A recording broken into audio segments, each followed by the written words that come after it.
Well, over the past month, we've been going through a series titled Rise Up. And we talked about how we need to be a people that rise up and pray and rise up and worship, rise up and serve, and rise up and go. And as I was asked to preach again this morning, I was thinking, what can I preach on to kind of follow that up, to help that all kind of come together? And God gave me the idea of just talking about what Christian living is, how we are supposed to be. So I titled my message this morning, Ethos. That's a Greek word that literally means like behavior, or how you act, or ethics. So today we're going to be looking at Romans chapter 12.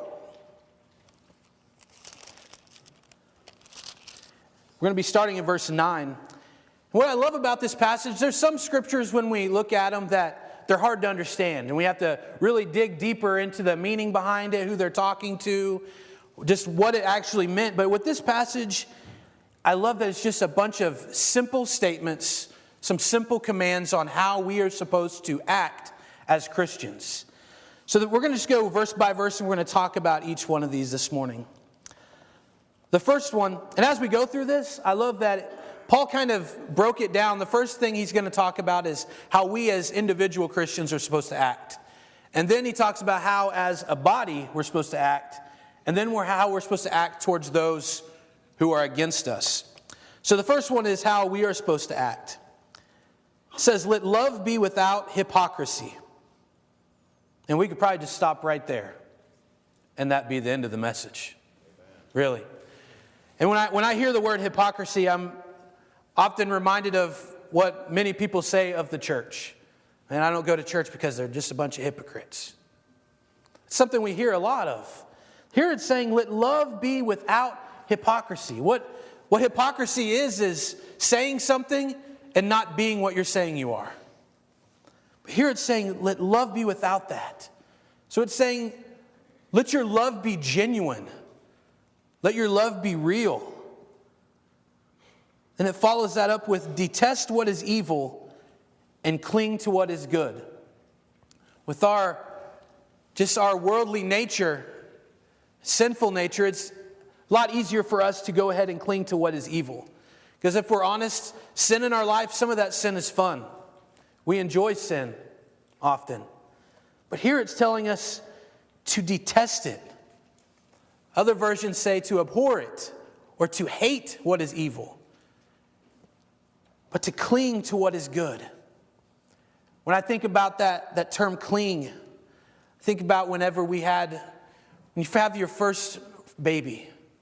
And when the doctors hand you that little one, and they cling to you. And they stay that way for a while. Till they get a little bit older, and then they're kind of let go of you. For a while, they cling to you. They cling to mom and daddy. They know who their mom and dad is, and they're going to cling to that. And not let go of it. That's what that reminds me of. We're supposed to hate what is evil, but cling to what is good. So that's as individuals. That's what I'm supposed to do. That's what you are supposed to do. And now it's going to talk about how we as a body are supposed to be. Verse 10, it says, to love one another deeply as brothers and sisters. Love one another deeply as brothers and sisters. Now this passage I know can be tough for some. So I know that many of us didn't live in a real great home growing up. Maybe some of us didn't have a father around. Maybe mom or dad wasn't present. Maybe the siblings were always at each other.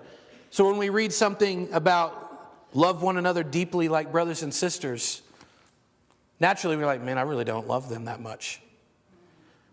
But he's not referring to how we are. He's referring how he set up the family to be. Families, if we look back in Deuteronomy, the parents are supposed to raise their children up to know the Lord and bring them up in the Word and to love one another. That's how God set it up. So when he's saying to love one another deeply as brothers and sisters, he's referring back to that. Not what our experience is, but how he designed it. So to love one another deeply as brothers and sisters, and then to outdo one another in showing honor. I love that part. To outdo one another. It's like Paul set us up with a contest in the Bible. To outdo. We're always wanting to outdo somebody in something. We're competitive people, right? He's saying to outdo one another in showing honor, showing respect. I think he can even go back to loving one another as the first thing he said. To outdo one another in that. So as we're doing that, as I'm loving someone, they're trying to outdo me in that. So I'm showing them honor, they need to outdo me in that. So ultimately, there's never going to be anyone, if we're following this, who can out-honor you, who could out-love you. There's not ever going to be that. If we're following this as it says, to outdo one another. And it says, do not lack diligence in zeal, but be fervent in the Spirit. Being fervent in the Spirit and serve the Lord. So not lacking diligence and zeal. It's a really fancy way to say, don't be lazy. That's easy for us to be, right? But it says ultimately saying don't be lazy. Be fervent in the Spirit. Be excited about it. Be excited about what the Lord is doing in your life and serve. Goes back to what we talked about a couple of weeks ago. When we're living as we ought to be, we're going to be excited about it. When God's been made real to us, it's going to go through us. People are going to see that. So not lacking in excitement, but be fervent in the Spirit and serve the Lord. And verse 12 says, rejoice in the hope. Rejoice in hope. We have a hope, and that hope is Jesus. So as it goes on, it says, be patient in affliction and persistent in prayer. Patient in affliction. We're all going to go through things in life that are hurtful, that are upsetting, that are hard. If we look back to that, we can rejoice in the hope. Regardless of what goes through our lives, whatever we struggle with, we serve a God who has gone through everything and knows what we struggle with. And we can rejoice in the hope that we have in Him. Rejoice in the hope, be patient in affliction, and then be persistent in prayer. Keep going back to prayer. Be persistent in it. Verse 13 says, share with the saints in their needs. Pursue hospitality. If we look in the book of Acts, it said that they were always getting together. They knew the needs that one another had. They knew what they were struggling with. They were selling their own possessions to help one another. So what this is pointing to, it says, share with the saints in their needs and to pursue hospitality. It goes back to serving too. We talked about having like a host team here at church. That's what hospitality is. It's taking care of people. And it goes on to say, bless those who persecute you. Bless and do not curse. It's easy for us to do that backwards, right? When people come against us, we want to go right back against them. We don't want to bless those. We don't want to be forgiving of those. We want to keep bitterness in our life sometimes. It tells us to bless those who persecute us and do not curse. Then rejoice with those who rejoice. Weep with those who weep. So as a body, we need to, when someone's excited about something, be excited with them. I love that, man, Steve is pumped about men's ministry. That gets me pumped up. And I'm trying to stay excited just as he's getting excited. Watching the ladies talk about their women's ministry. And that's exciting. We need to rejoice with them in that. We need to get plugged in that. But then there's also that weep with those who weep. You know what? It's okay to cry. Our own Jesus said Jesus wept. It says weep with those who weep. I know as our human nature, it's often we would add something to that. We would say, weep with those who weep and tell them what they need to do.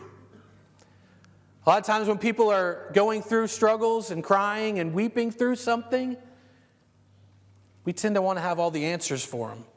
And that doesn't always work out right. We need to just be there for them. It's okay to just sit down, put your arm around them, hold them, and weep with them. Weep with those who weep. Then live in harmony with one another. Live in harmony with one another. And do not be proud. Instead, associate yourself with the humble. Do not be wise in your own estimation. Just telling us there that we need to be humble. We don't need to be proud. We don't need to be thinking about us. We need to be thinking about others. Verse 17 says, do not repay anyone evil for evil. That's something we tend to fall in. He's telling us, do not repay evil to anyone. Give careful thought to what is honorable in everyone's eyes. I love that word that he put in there. Give careful thought to what is honorable. We need to think about what we're going to do. We need to think about what we're going to say before we say it. Think about that text before we send it. Those emails. Think about those things. Give careful thought to it. And it says, if possible, as far as it depends on you, live at peace with everyone. If possible. So that's saying there's going to be times where, people just don't want to live at peace with you. But it says, if possible, as far as it depends on you. So it's saying, as far as it depends on me, everything that I can do to live at peace with somebody, I need to do it. That points back to the individual. We can't force other people to behave right. We can't make people do the right thing. But we can control how we treat others.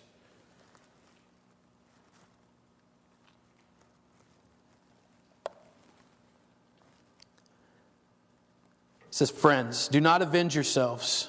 Instead, leave room for God's wrath. Because it is written, vengeance belongs to me, and I will repay, says the Lord.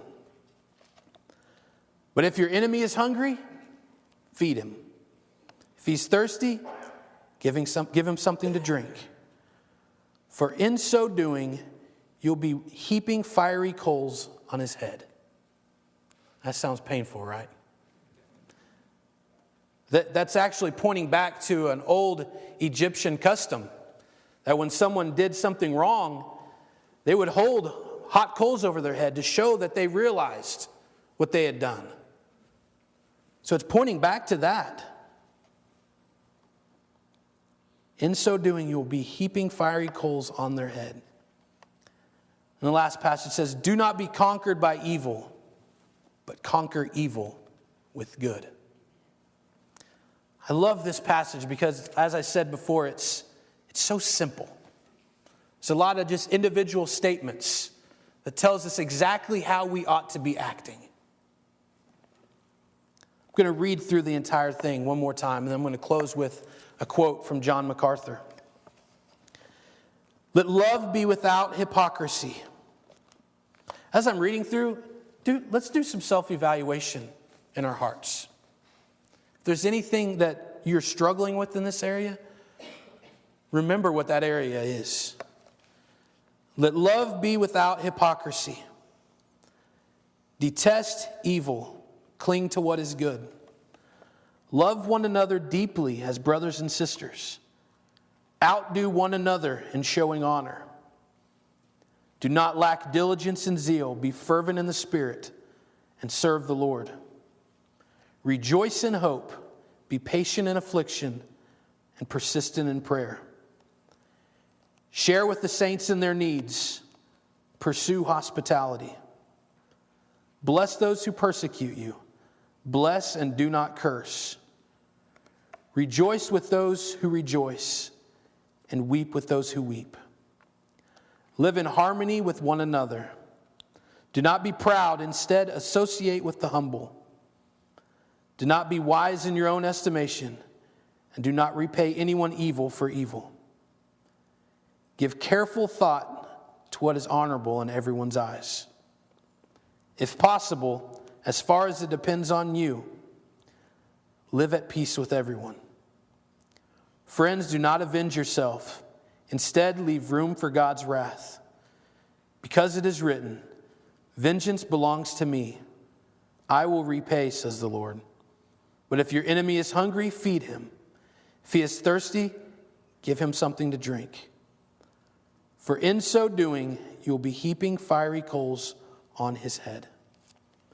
Do not be conquered by evil, but conquer evil with good. Family, it matters how we act. Amen. The world looks at the church, and statistics would say that when people come into the church, a lot of times they don't see a difference what's in the church than what's outside of the church. I believe if we look at what this short passage says and apply it to our lives, we'll make a difference. We'll be able to rise up and do all those 4 things that we talked about over the past month. I'm going to ask my brother to come up. John MacArthur gave a quote, and it said, "A righteous identity must issue the righteous behavior. Such behavior is the outward manifestation of the inward transformation, and it is the only sure proof that such transformation has even taken place." I'm going to read that again. A righteous identity must issue righteous behavior. Such behavior is the outward manifestation of the inward transformation, and it is the only sure proof that that transformation has even taken place.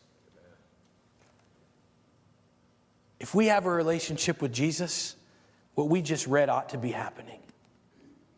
This should be how we act, should be our behavior, how we are known. We should be known for this passage here. We need to be a people who act like Christians. It's clear, it tells us how Christians should act. Now we need to do that.